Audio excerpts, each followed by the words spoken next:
abuses when teachers are attacked. Mostly Delhi university में, बड़े बड़े इंस्टीट्यूशंस में स्टूडेंट्स टीचर के साथ अब्यूज़ करते हैं। कई कई जगह पे फिजिकल असॉल्ट हुआ टीचर्स का, दूसरे टीचर्स के सामने, स्टूडेंट्स के सामने। ठीक है, अब ये कहते हैं कि इसका ये मतलब नहीं है कि टीचर ही सिर्फ गलती कर रहा है, इसका ये मतलब भी है कि स्टूडेंट्स जो है एक पावर का शो करना चाहते हैं टीचर के साथ। ठीक है, चीप पब्लिसिटी के लिए भी कुछ कुछ करते हैं ये लोग। ठीक है, अब उसका ये मतलब नहीं है, इस आर्टिकल, ये क्या आर्टिकल कह रहे हैं कि हमारा ये पर्पस नहीं है कि हम यहाँ पे आके कोई सरमन दें कि a society that disrespect teacher can not progress, या हम संत कबीर के दोहे लेकर नहीं आ रहे हैं कि जब एक टीचर के बगैर ज्ञान का कभी उन्नति नहीं हो सकता। हम ऐसी बातें करने नहीं आ रहे हैं।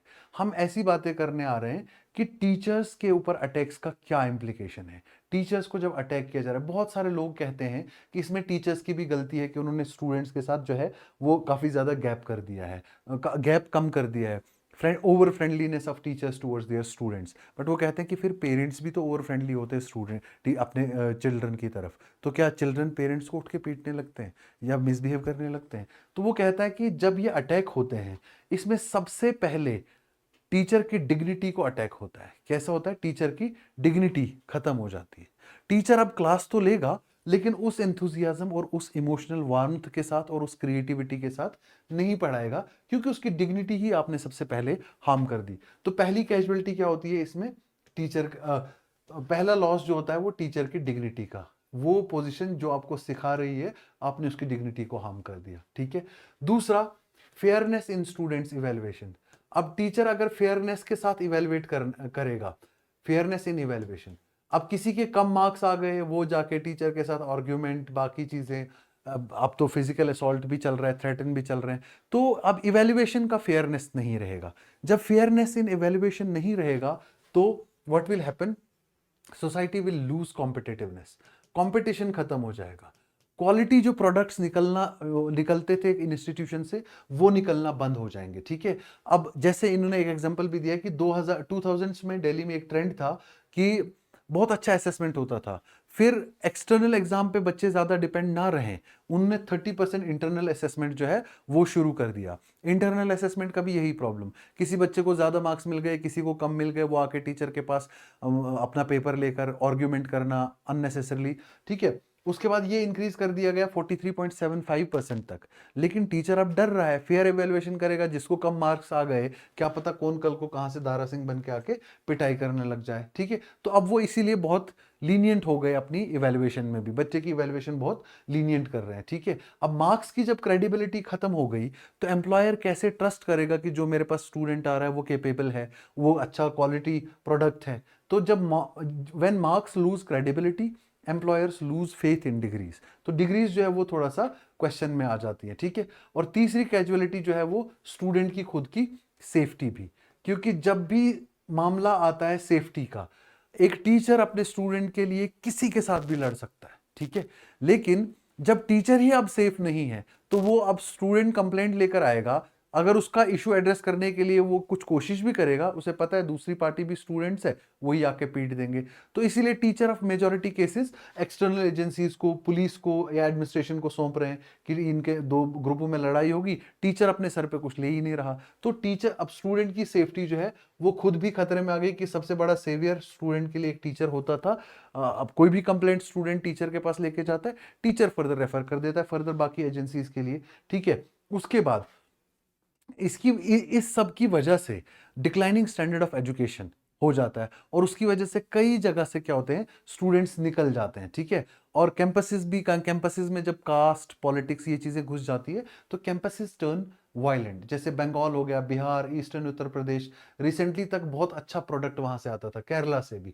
लेकिन अब यहाँ इन रीजन्स में भी क्या हो गया है, वायलेंट पॉलिटिसाइजेशन हो गया है कैंपसेस का, और स्टूडेंट्स यहाँ से भी निकल रहे हैं। तो तीसरा जो जो चौथा इशू हो जाता है, वो हो जाता है mass exodus of students. Students निकलने लगते हैं, जो अच्छे स्टूडेंट्स होते हैं वो ये हीटेड कैंपसेस को छोड़ने लगते हैं। ठीक है, पर इस सब का ब्लेम क्या टीचर्स पे डाला जाता है? वो ये कह रहा है कि हाँ ठीक है, टीचर्स की अपनी वैल्यूज और टीचर्स की क्वालिटी डिक्लाइन होती है जब स्टूडेंट्स उन्हें डिसरेस्पेक्ट करना शुरू करते हैं। ठीक है, लेकिन लार्जर जो ट्रूथ है वो कुछ और है, बड़ी सच्चाई जो है वो कुछ और है। बड़ी सच्चाई ये है कि क्या किसी टीचर को, यूनिवर्सिटी के प्रोफेसर को आपने देखा कि बच्चे से पैसे लेके वो मार्क्स उसे दे रहा है? क्या आपने देखा कि वो करप्शन में किसी तरह से इन्वॉल्व है? रेयरेस्ट ऑफ द रेयर, मैंने तो आज तक कभी केस नहीं सुना कि टीचर भी करप्शन में इन्वॉल्व हुए। ठीक है, जो हुए वो उनके पार्ट पे कभी अनफॉर्चुनेट होगा कि अगर कोई हुआ होगा, बहुत ही ज्यादा अनफॉर्चुनेट होगा अगर टीचर कभी करप्शन में इन्वॉल्व हुआ। ठीक है, इसके बावजूद भी टीचर को जो है एक मॉरल रिस्पॉन्सिबिलिटी है सोसाइटी को बिल्डअप करने की। लेकिन उस सोसाइटी को बिल्डअप करने के लिए उसको वो फ्रीडम, वो रेस्पेक्ट, वो डिग्निटी देना सोसाइटी का काम था, जो कि सोसाइटी नहीं दे पाई। ठीक है, हालांकि टीचर के पास इमेंस पावर है, एक स्टूडेंट का करियर भी खराब कर सकते हैं टीचर्स, लेकिन टीचर्स ने हमेशा इंटीग्रिटी और मॉरल रिस्पॉन्सिबिलिटी को अपहोल्ड करते हुए स्टूडेंट्स का सपोर्ट ही किया। जो बड़े से बड़ा आदमी भी बन गया जिंदगी में, कभी ना कभी किसी टीचर से वो पढ़ा होगा। ठीक है, तो अब अगर तुमने टीचर के साथ इतना कुछ कर दिया, अब तुम देखो इसका लॉस कौन बियर करता है। सबसे ज्यादा लॉस इस चीज का बियर करता है स्टूडेंट खुद। पहला लॉस कौन करता है? स्टूडेंट। स्टूडेंट का क्या लॉस होता है? सबसे पहले वो क्वालिटी टीचिंग से महरूम हो गया, क्वालिटी जो उसको नॉलेज मिल सकती थी उससे वो महरूम हो गया। ठीक है, फिर parents, second loss is for parents. Parents का लॉस कैसे है? क्योंकि उनके स्टूडेंट्स, उनके बच्चे जो स्कूल जाते हैं, यूनिवर्सिटी जाते हैं, अच्छा सीखते, अच्छे बन जाते, अच्छा कुछ कर लेते लाइफ में, अब वो पेरेंट्स के ऊपर ही बर्डन बन गए। ठीक है, कि पेरेंट्स को ही अब खुद सब कुछ सिखाना है, स्कूलिंग भी पेरेंट्स को खुद ही करनी है। ठीक है, या फिर उनको क्या करना है कि जो कैंपसेस यहाँ पे हैं, जहाँ वायलेंट कैंपसेस हैं, उनसे ज़्यादा हट के प्राइवेट स्कूल्स में जा रहे हैं, तो उसकी वजह से भी क्या हो गया? इनसिक्योरिटी, एक्सपेंडिचर बढ़ गया। या फिर आपने अब्रॉड भेजना है, बेटर इंस्टीट्यूशंस में भेजना है, तो उसके लिए आपकी क्या हो गई? फिर आपके लिए बड़ी सारी मल्टीपल प्रॉब्लम्स हो गई, कैंपसेस अनसेफ हो गए, क्वालिटी ऑफ एजुकेशन जो है वो डिटीरियोरेट हो गई। तो अब आप क्या करोगे? बच्चों को माइग्रेट करोगे, तो फाइनेंशियल बर्डन आ गया पेरेंट्स के ऊपर। ठीक है, उसके बाद on the larger scale country itself faces the consequences। क्यों? जब क्वालिटी ऑफ एजुकेशन डिटीरियोरेट होती है तो कंट्री का ह्यूमन रिसोर्स डिटीरियोरेट होता है। जब ह्यूमन रिसोर्स डिटीरियोरेट हो गया तो क्वालिटी ऑफ सर्विसेज 110% डिटीरियोरेट हो गई। जब क्वालिटी सर्विसेज ही अवेलेबल नहीं हुई, क्वालिटी ऑफिसर्स नहीं मिल पाए, क्वालिटी इंजीनियर्स, डॉक्टर्स नहीं मिल पाए, तो ओवरऑल सफरर कौन है फिर? Man, human kind at large. पूरा ह्यूमन काइंड एट लार्ज सफर करता है। ठीक है, ह्यूमन काइंड। तो मेरा आप सबसे निवेदन भी ये है कि जिसने ज़िंदगी में एक भी शब्द सिखाया हो, वो भी, उसको भी अपना गुरु समझो और उसकी रिस्पेक्ट करो। ठीक है, ये मेरा प्रैक्टिकल एक्सपीरियंस है। जो अपने गुरु की रिस्पेक्ट करते हैं, जो अपने टीचर्स की रिस्पेक्ट करते हैं, वो ज़िंदगी में बहुत अच्छा करते हैं। भले ही उनकी डिग्री बहुत अच्छी ना मिल पाए, भले वो एग्जाम में कई दफ़ा फेल भी हो जाए, लेकिन टीचर्स की, गुरु की जिन लोगों ने रिस्पेक्ट की है, उनको लाइफ में कभी परेशानी नहीं हुई है, वो लाइफ में कभी अनसक्सेसफुल कैटेगरी में नहीं फॉल करते। ठीक है, तो टीचर्स की रिस्पेक्ट से जब इतने ज़्यादा लॉसेस है, पेरेंट्स एट लॉस है, कंट्री एट लॉस है, स्टूडेंट एट लॉस है, ह्यूमैनिटी या मैनकाइंड एट लॉस है, ह्यूमन काइंड एट लॉस है, तो फिर क्यों टीचर्स के साथ इतना ज्यादती करना है? Why not to respect them and extract best things out of them.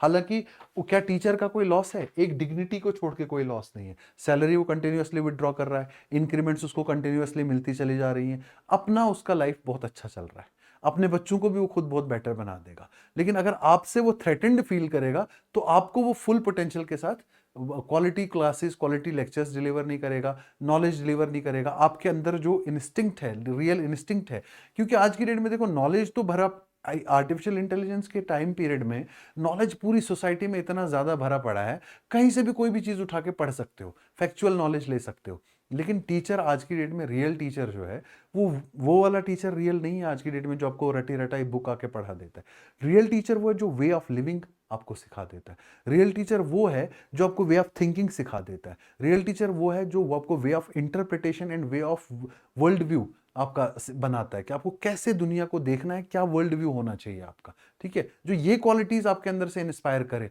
They are the real teachers. Please respect the real teachers. ठीक है, जो करप्शन में इन्वॉल्व होते हैं वो रियल टीचर्स होते भी नहीं है, मेरे हिसाब से वो बिजनेसमैन होते हैं। ठीक है।